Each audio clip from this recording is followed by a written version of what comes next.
Halo kaum wibu sekalian yang Mimin sayangi, apa kabar semuanya? Semoga sehat selalu ya. Kembali lagi bersama Mimin di channel Artulia Story. Nah, seperti janji Mimin kemarin, kali ini Mimin bakal upload kelanjutan cerita anime Osama Ranking episode 3. So, sebelum lanjut ke ceritanya, jangan lupa like dan subscribe ya. Serta jangan lupa nyalain loncengnya, biar gak ketinggalan ceritanya. Oke, gak usah lama-lama lagi ya, langsung saja capcus ke ceritanya. Teret teret teret. Seperti cerita di part sebelumnya, kita ketahui bahwa Boji sedang terluka. Nah, di awal cerita kali ini memperlihatkan Boji yang terbaring lemah dengan perban di sekujur tubuhnya. Sepertinya Boji tidak akan bergerak untuk sementara waktu. Dan kata Kage, ia akan menjenguknya besok lagi. Sebelum keluar, ada seseorang yang masuk ke kamar Boji. Siapa ya? Kemudian si Kage buru-buru ngumpet di bawah tempat tidur. Ternyata sesosok misterius itu menyembuhkan Boji dengan kekuatan sihirnya. Lalu si Kage keluar. Sesampainya di luar, ia malah bertemu dengan Bebin. Waduh, Mimin deg-degan nih, semoga Kage gak ditangkap ya. Yobit! Saat si Kage ingin kabur, di sekelilingnya ada ular Bebin yang menghadangnya.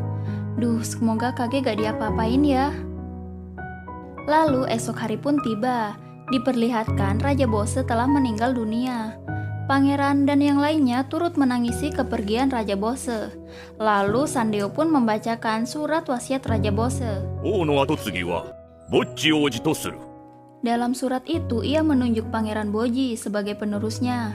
Tak lama dari situ muncullah kepulan asap beserta iblis merah yang keluar dari tubuh Raja Bose. Ia pun menunjuk Boji dan mentertawakannya. Lalu dengan sekejap iblis itu pun menghilang. Lalu Skin berpindah ke Pangeran Daida yang sedang berbicara dengan cermin ajaibnya. Ia sangat kesal dan mengatakan kalau kakaknya yang terpilih sebagai raja berikutnya. Lalu cermin itu berkata, "Tidak, kaulah yang akan menjadi raja, Daida-sama. Semuanya berjalan sesuai rencanaku." Kemudian tibalah saat pengumuman raja baru. Semua orang tampaknya mengeluhkan Boji yang menjadi raja. Mereka merasa kalau Daida lebih cocok jadi raja berikutnya. Dan saatnya mengumumkan raja yang baru. Semua orang terlihat antusias menunggu. Dan raja barunya ialah Daida-sama. Melihat pengumuman tersebut, Boji terkejut. Ia merasa dikhianati oleh orang-orang sekitarnya. Kembali ke Skin sebelum pengumuman. Ternyata Ratu Healing ingin menggugat kehendak raja. Semua petinggi yang mendengarnya terkejut. Mereka mengatakan, "Apa kau mau menentang pengangkatan Pangeran Boji sebagai raja?" Ratu Healing pun berkata, "Apa kalian pikir Boji pantas jadi raja? Setelah melihat monster itu, kita tidak dapat membiarkannya begitu saja." Dan mereka bertuju melakukan pengumuman suara untuk menentukan raja baru. Semuanya memejamkan mata mereka, dan yang mengangkat jarinya adalah mereka yang memilih Pangeran Boji. Saat membuka mata, ternyata hanya Sandeo dan Apeas yang memberikan suara ke Boji. Dan hasilnya Daida menang dengan 5 suara. Dan akhirnya Daidalah yang terpilih sebagai raja berikutnya. Kembali ke masa sekarang, penobatan Daida pun dilakukan. Boji terkejut, ia melihat ke kanan dan ke kiri.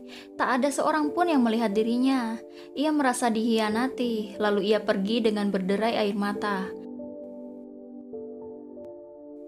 Ia keluar istana, menuju tempat galaunya.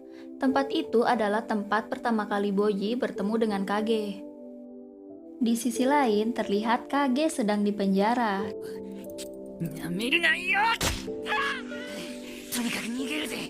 Saat kabur, ketangkep lagi dong sama Bebin. Ampun deh si Bebin ini, kayaknya di mana-mana ada dia mulu. Lalu si Bebin bertanya ke Kage, "Siapa majikanmu dan siapa yang ingin kau bunuh?" Lalu Kage pun menjawab, "Ia tak ingin membunuh, ia hanya ingin membantu Boji." Mendengar jawaban itu, Bebin terkejut.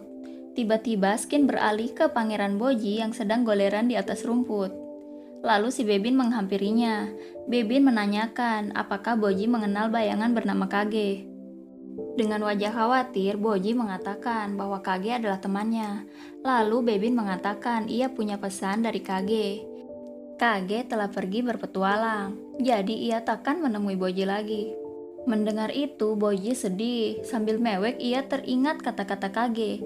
Apapun yang terjadi, Kage akan selalu berpihak pada Boji. Ukuru, kasihan sekali pangeran kita yang satu ini. Setelah itu, Boji bergegas pergi untuk memastikan pesan Kage tadi. Skin beralih ke Daida. Ia mengatakan ke Bebin bahwa ia akan menjadi nomor 1 dalam peringkat raja-raja. Lalu ia memerintahkan Bebin untuk menghabisi Apeas dan Sandeo karena tidak memilihnya. Mendengar itu, Bebin terkejut. Kok bisa ya Daida tahu? Bebin ragu, itu adalah ide Pangeran Daida. Apa mungkin cermin ajaib menghasut Daida? Di sisi lain, Boji keliling ke sana kemari untuk mencari Kage. Ia sudah keliling istana, masuk semak-semak, tapi ia tidak menemukan Kage.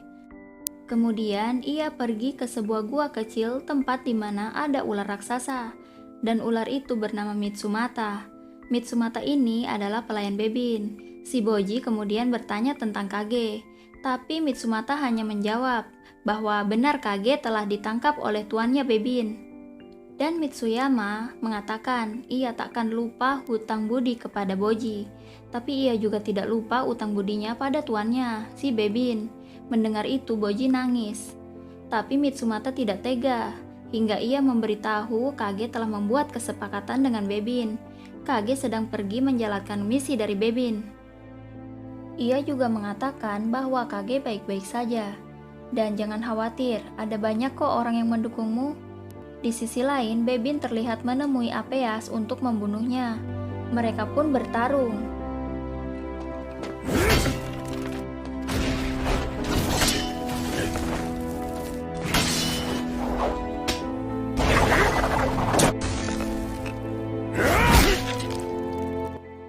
Lalu terlihat Apeas bergumam, ia akan menjadikan Boji sebagai raja. Kemudian mayat Bebin terhisap ke dalam tanah. Lalu Skin beralih ke istana. Ratu terkejut, Daida memecat Apeas dan juga Sandeo. Ia mengatakan kalau ia tak butuh tombak raja karena sudah punya Bebin. Dan mengenai Sandeo, ibu juga tidak cocok dengannya.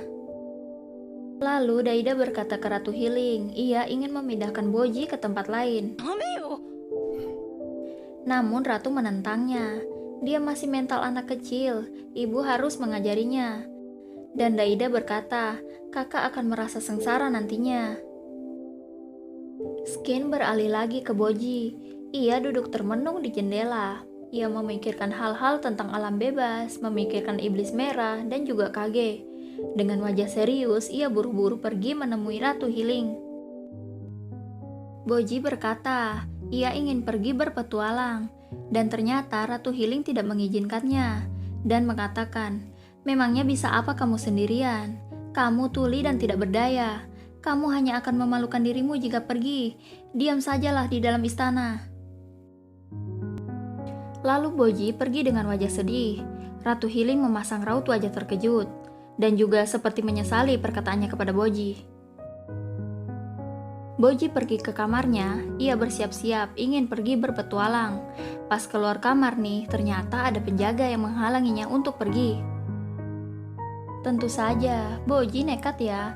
Ia menyambungkan kain agar bisa menjadi tali untuk keluar lewat jendela. Tak lama, Ratu Hiling pun masuk. Auto terkejutlah Ratu Hiling. Ia buru-buru meminta Dorse untuk menarik kain itu bersama Pangeran Boji. Namun ikatan talinya lepas, dan Boji pun terjatuh. Ratu auto refleks mau loncat juga, tapi Dorse menangkapnya. Boji yang terjatuh tadi masih sempat buat meraih dinding di sekitarnya. Tapi apalah daya, pegangan lepas, jatuh lagi dong si Boji. Mana sempat kebentur lagi. Kemudian Ratu Hiling dan Dorse buru-buru turun ke bawah untuk melihat keadaan Boji. Gak pakai lama, Ratu Hiling langsung mengeluarkan sihirnya, hingga gaunnya sobek. Lalu ia menyembuhkan Boji. Jadi ternyata yang kemarin sosok misterius di kamar Boji itu adalah Ratu Hiling yang datang untuk menyembuhkan Boji. Saat Boji sembuh dan sadar, Ratu mengangkat tangannya. Boji takut mengira akan dipukul, padahal Ratu membelainya dengan lembut. Lalu Ratu pun pingsan. Awalnya Mimin kira healing itu kayak Mama Tiri di sinetron-sinetron yang jahat. Ternyata enggak ya. Saat sadar, ia mengingat masa lalunya dengan Boji. Awal bertemu Boji, Healing memperkenalkan diri sebagai mama barunya, tapi ditinggal pergi gitu aja sama Boji. Healing selalu berusaha PDKT sama Boji, tapi ya gitu, Boji belum membuka hatinya untuk Healing. Hingga tibalah saat Boji di taman, muncullah ular berkepala 3, yang kepalanya sudah putus 1. Ular itu terluka parah, Boji kemudian nangis. Ya, ular itu menggigitnya. Ratu kemudian datang dan menendang ular itu. Boji menghampiri ular itu sambil nangis-nangis nunjuk ularnya. Lalu Ratu Healing menyembuhkan ular itu dengan sihirnya. Boji pun senang. Ia bermain dengan ular itu malah sampai tidur sama si ular. Kemudian Boji mulai membuka hatinya kepada Ratu. Saat hubungan mereka mulai dekat, sang Ratu pun hamil. Hingga adiknya Daida lahir. Sejak itu, Ratu mulai berubah sikapnya kepada Boji. Skin kembali ke masa kini. Ratu akhirnya memberi izin kepada Boji. Tapi dia harus ditemani 2 orang. Yang pertama adalah ahli pedang Domas. Dan yang satunya adalah Hokuro, karena dia hanya satu-satunya prajurit yang ingin menemani Boji dan tahu bahasa isyarat. Tapi Ratu mengubah tempat tujuan Boji. Jadi tujuannya adalah rumah keluarga Ratu Healing. Setelah sampai ke rumah keluarga Ratu, ia harus segera pulang. Saking senangnya, Boji memberi ciuman sayang kepada Ratu Healing. Dan petualangan mereka pun dimulai. Setelah mereka pergi, sang Ratu Healing mendapat firasat bahwa ia tak bisa bertemu lagi dengan Boji. Ia juga merasakan firasat buruk tentang Daida. Oke gengs, ceritanya cukup sampai di sini dulu ya. Sepertinya cerita ini akan makin menarik. Penasaran gak sama kelanjutan ceritanya? Seperti biasa, jangan lupa like dan subscribe. Serta jangan lupa nyalakan loncengnya ya, biar Mimin makin semangat buat upload video selanjutnya ya. Untuk kelanjutan videonya, bakal Mimin upload segera ya. Mimin pamit dulu. Sampai jumpa di episode selanjutnya ya.